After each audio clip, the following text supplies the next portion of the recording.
আমার বিয়ের বয়স 11 বছর হয়েছে, কিন্তু আমার কোনো বাচ্চা হয় নাই।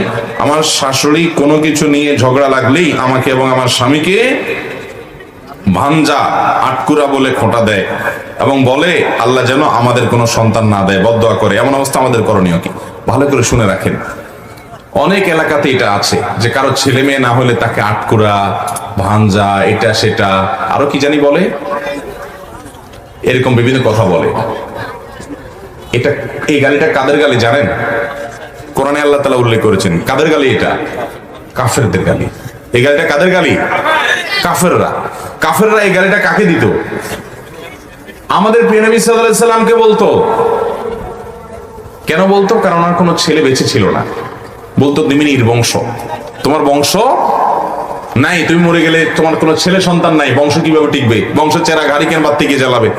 নির্বংশ বলে গালি দিত আমাদের নবী সাল্লাল্লাহু আলাইহি সাল্লামকে। কারা? কাফেররা।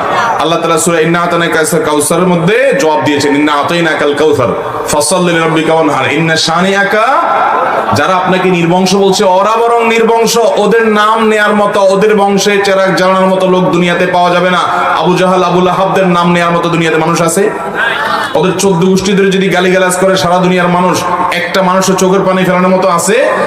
আর নবী করিম সাল্লাল্লাহু আলাইহি সাল্লামকে আল্লাহ রাব্বুল আলামিন এইভাবে তাকে জিইয়ে রেখেছেন, টিকিয়ে রেখেছেন যে তার সম্পর্কে কোনো কটু কথা বললে হাজার হাজার মানুষের হৃদয়ে রক্তক্ষরণ হয়। তাহলে তোমাদের ছেলে মেয়ে থেকেও তোমাদের অস্তিত্ব পৃথিবীতে টিকে নাই, কিন্তু তার ছেলে না থেকেও শুধুমাত্র কন্যা সন্তান বেঁচে ছিলেন, ছেলেরা মারা গেছেন ছোট থাকতে, তারপর আল্লাহ তাআলা তাকে টিকিয়ে রেখেছেন। তাহলে কারো সন্তান না হলে, ছেলে না হলে, মেয়ে না হলে বা সন্তান না হলে তাকে আটকুরা বলা, ভাঞ্জা বলা, এটা বলা, সেটা বলা, বন্ধা বলা, নানা রকমের কটু কথা বলা, এটা কাফেরদের চরিত্র। কোন মুসলমান এটি করতে পারে? সন্তান না হওয়া কি কারোর হাতে? আল্লাহ কোরআনে বলেছেন, আল্লাহ তাআলা যাকে ইচ্ছা তাকে কন্যা সন্তান দেন, যাকে ইচ্ছা তাকে পুত্র সন্তান দেন, যাকে ইচ্ছা দুইটাই দেন, যাকে ইচ্ছা কোনোটাই দেন না। ওয়াজআলু মান ইয়াশাউ আকিমা, যাকে ইচ্ছা তাকে আল্লাহ বন্ধা করেন। অতএব এটা সম্পূর্ণ আল্লাহর ফয়সালা। বিধায় এই ব্যাপারে কোনো কটু কথা বললে সে গুনাহগার হবে, কবিরা গুনাহ হবে। এই যে সূরা হুজরাতে আল্লাহ যে নিষেধ করেছেন, সে নিষেধাজ্ঞা লঙ্ঘনকারী হবে।